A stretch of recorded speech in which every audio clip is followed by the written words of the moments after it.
On the local scene, of course, we're celebrating the month of March by honoring the Irish immigrant experience, Women's History Month, and seaweed harvesting. Here's the story on Mim Flynn and Irish mossing. Hey, good morning. Top of the morning to ya. Yeah, okay. Did you by chance get what is this? A pot of gold. You know, like the leprechaun at the end of the rainbow. And since you kinda caught me, you get it all, my lucky friend. Cool. Ben, this is full of seaweed. That is correct. Irish moss, to be exact. And why exactly? Because it's as good as gold. In fact, better than gold. If you know, you know. Okay, thanks. I'm just gonna leave this right here. When you get a chance to figure out that other project, let me know, but I'm gonna go to the other end of the rainbow.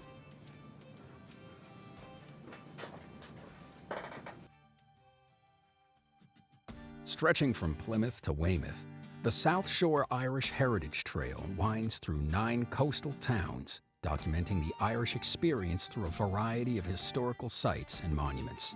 Starting in the 1840s, these communities became home for large numbers of Irish immigrants. And to this day, over 40% of the South Shore's population can trace their heritage back to these descendants. What's the story here? What drew these Irish folks to the region? The answer, in large part, is seaweed. To get to the heart of this story, you must traverse the trail to Scituate, known as the most Irish town in America. It's also the first place in the country where mossing became an industry. The moss we're referring to is Irish moss, or Chondrus crispus, a red algae that grows abundantly along the rocky shores of the Atlantic coasts of Europe and North America. From this seaweed, carrageen, a useful emulsifying and suspending agent, can be extracted. To this day, it's used in products that are familiar to us all, everything from moisturizer to medicine, toothpaste, yogurt, and hand soap. The harvesting of this seaweed, or mossing, began here in the U.S. in 1847 with a man named Daniel Ward. Ward was fishing off the coast of Boston and spotted the familiar short, frilly, fan-like fronds and deep red and purplish seaweed he recognized as Irish moss. Knowing how valuable it was back home in Ireland to thicken pudding and clarify beer, the potential for profit was immediately clear. Ward seized the opportunity and began to harvest it, settling on the beaches of Scituate. Word of the opportunities for work quickly spread among those back in Ireland fleeing the potato famine. As a result, Irish immigrants began to settle in Scituate, taking advantage of the jobs Ward's mossing industry was creating. By 1870, there were close to 100 Irish families in Scituate, with many drawn to the area just to settle, even if they weren't working in the mossing business.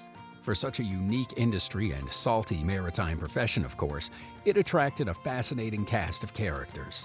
But there was one mosser that really stood out, Mim Flynn, also known as the Irish Mossing Queen. A native to Scituate, Mim Flynn grew up in Second Cliff during the Depression years. Much to the chagrin of her socialite mother, Mim got swept into the realm of her town's main industry in the late 1930s, when she was only 9 years old, making her the youngest mosser out on Scituate Harbor. Mossing was a family affair, and typically the women, along with the children, stayed ashore, gathering what washed up on the beaches as well as managing the process of drying the seaweed. But Mim was not typical. She was not only the youngest, but also the first girl, then woman, to row her own dory onto the harbor and participate in the harvesting of seaweed, a job typically reserved for men. Harvesting seaweed required mossers to travel alone in 16-foot boats, going out 2 hours before low tide and often 2 hours after low tide.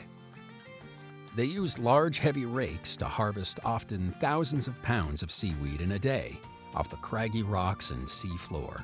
With this in mind, you can imagine the vision of Mim's tiny 5'2" frame raking, harvesting, and hauling boatloads of Irish moss garnered some attention.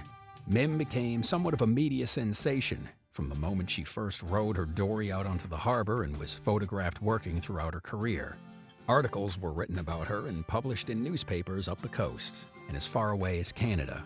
In her time, Mim brought national attention to the century-old industry that made Scituate the most Irish town in America. She held the status as the only woman to have her own dory until World War II, when the mossing industry really boomed. The seaweed was in high demand because agar, a competitive gel that had mostly been made in Japan, had been cut off because of the war. So carrageen harvested domestically stepped in to fill the gap. With so many men off to war, women needed to find ways to earn income. Perhaps seeing photos of this petite woman holding her own on a dory full of seaweed opened the door for other women to see their own potential in the lucrative mossing industry. The mossing industry tapered off after World War II ended, but in Scituate it continued to provide small jobs and summer gigs for teenagers into the 1990s. Mim even brought her own kids into the mossing world, having them gather off the beach and dry seaweed on their lawn, up until the last local buyer of Irish moss died in the late 80s. Looking at those early photos of Mim and her dory heading out to gather Irish moss, we're not just looking at a maritime character or the first woman to take on this work. What Mim represents is the iron will, the entrepreneurship and hard-working ethics of the Irish immigrants and descendants whose contributions helped make the South Shore what it is today. Thank you, and top of the morning to you here at the local scene. We wish you a happy St. Patrick's Day and hope you find your treasure at the end of the rainbow, whether it be gold coins or maybe some seaweed.